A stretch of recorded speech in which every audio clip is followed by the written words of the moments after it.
Welcome viewers to your favorite program, La Lumiere de J. It's good to have you with us. If you're just joining us for the very first time, this is a program where we showcase the lives of men and women across the world who have made a decision to succeed.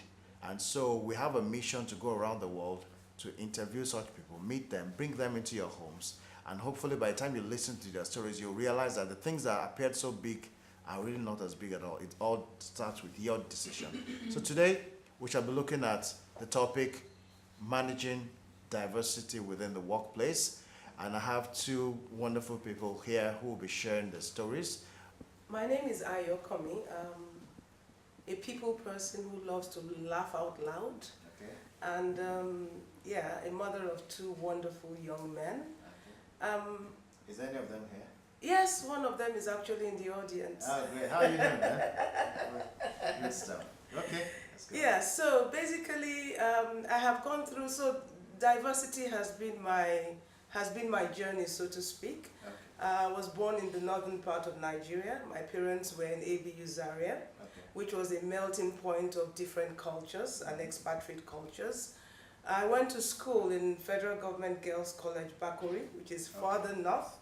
And of course, I mean, definitely in those days, the ethnicity, in terms of the number of different cultures within the pro-unitate system were very mixed. So yeah. you went to an FGC? Yeah, I went to a Federal Government Girls. I'm a product of pro-unitate. Ah, so am I, by the way. Oh, wow. Yes. Yes. And I suspect that quite a number of people are. Yeah. Then finished at FGGC Bakri, went on to OAU, Ile-Ife, the only university In your world. in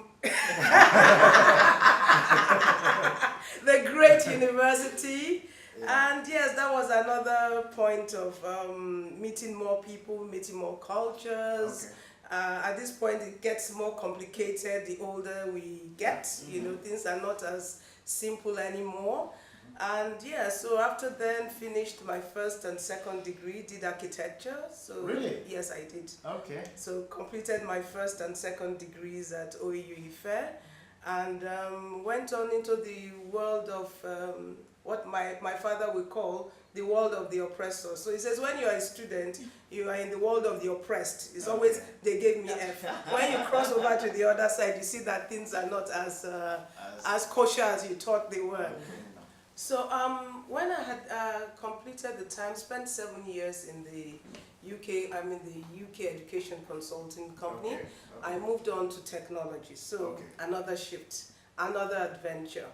But in this case, it was a global, what we call a global company, and with diversity as a main ingredient of its DNA. Okay. So its philosophy, its values were rooted in diversity. So it was across age, it was across gender, it was across culture, it was across thought patterns, perspectives. I see. You know, so what the company did was to bring everything in, because companies that are successful are companies that drive diversity. Yeah, and we all know that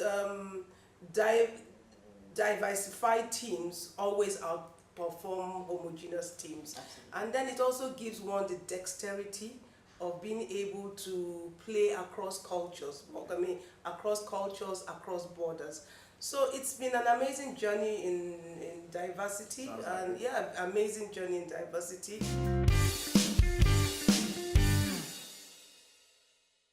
Welcome back, viewers. If you're just joining us, we've been discussing on how to manage diversity for success within the workplace, and we've had Ayokanmi share her experiences on how she's been able to, well, first of all, telling her story, but then infusing where she's faced with diversity issues and how she has progressed over time. We're going to hear now from Ogedi. Ogedi, what's your own story? So very similar to Ayo in surprisingly many ways, right?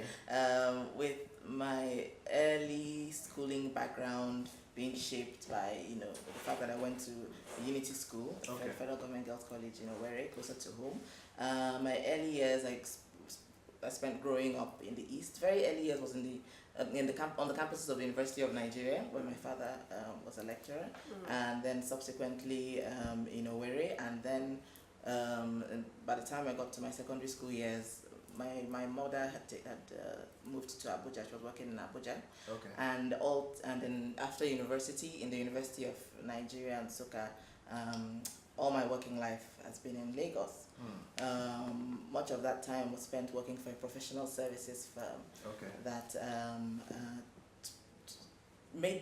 as a philosophy of the firm, created an environment that enabled male and female professionals to succeed, and therefore gender diversity was something that I sort of took for granted growing up in the early years of my career, and the philosophy of the organization consequently made it a lot easier for me to navigate some of the challenges that come inevitably with, as a young woman starting a family, raising a family, while also pursuing a very challenging career. So that I benefited from in terms of the gender diversity perspective.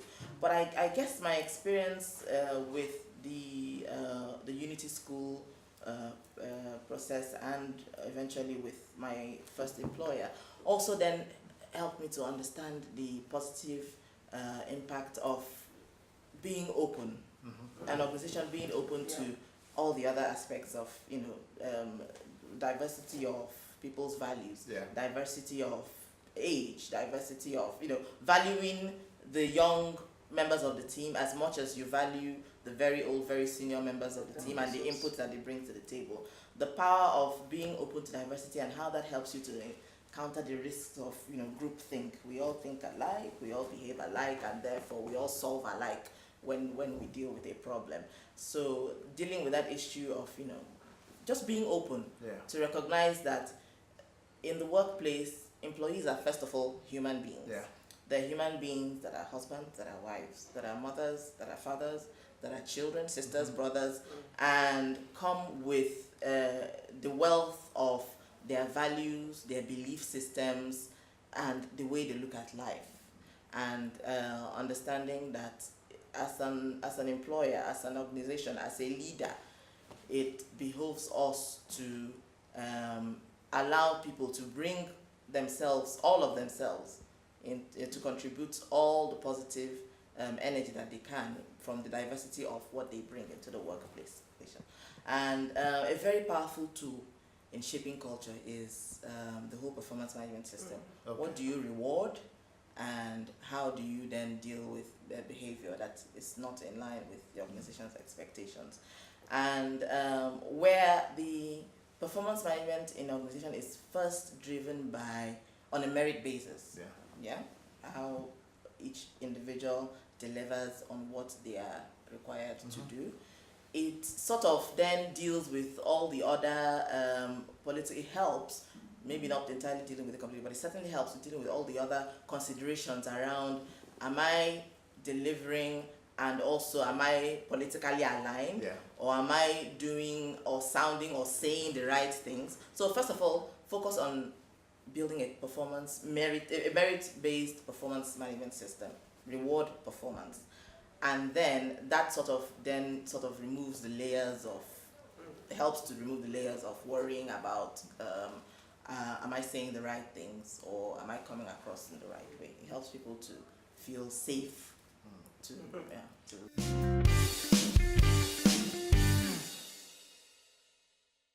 Now, when we talk about diversity, one word I hear being used a lot is the word tolerance. We need to tolerate, and we need to tolerate.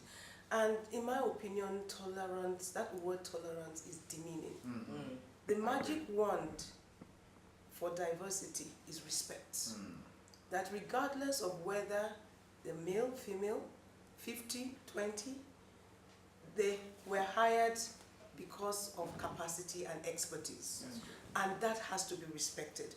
Regardless of whether you think they drink, regardless of whether you think they have habits that are contrary to what we want or we would expect, we must respect each other regardless. And that is the magic wand of diversity. And you make a very powerful point, Ayo. So when I think about it, we're Nigerians, we live in Nigeria, and I think the biggest contributor to that idea that we're tolerant of these people's, of, their nuances, is the fact that we have prejudices and stereotypes about how women manage, how men lead teams, how a certain kind of people respond to pressure, how these people process decisions. So I think I don't think that's peculiar to any. it's not but it's across it is across the But world, don't right? also forget also that, I mean, it's culture. It's culture, yeah. It's really culture. So it's an external influence brought into the workplace. So there's a role for us as leaders, for the companies we work for the businesses that we set up, to step in and say, these are the ground rules, and this is how we will support our people to deal with these unconscious barriers.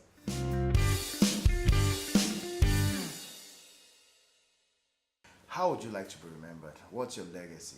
What's your picture of success? Let's fast forward to I don't know how many years back. Who would the world remember Ogedi as, or should the world remember? I'd say someone who gave everything she had to give, right? We've each been endowed with talents and capacity and skills. I want to be remembered as somebody who worked that talent, those skills, and was a good steward of what I was given sounds to work good. with. Yes, Ayokanmi. Yeah, I'd like to be remembered as someone who made a difference, a positive difference to lives that she came across. I'd like to be remembered as a river who, as she flows through, is giving life, is giving encouragement, is giving strength to those that come, that she passes through, meets on the way. Okay, Yeah, interesting. Nice to hear that.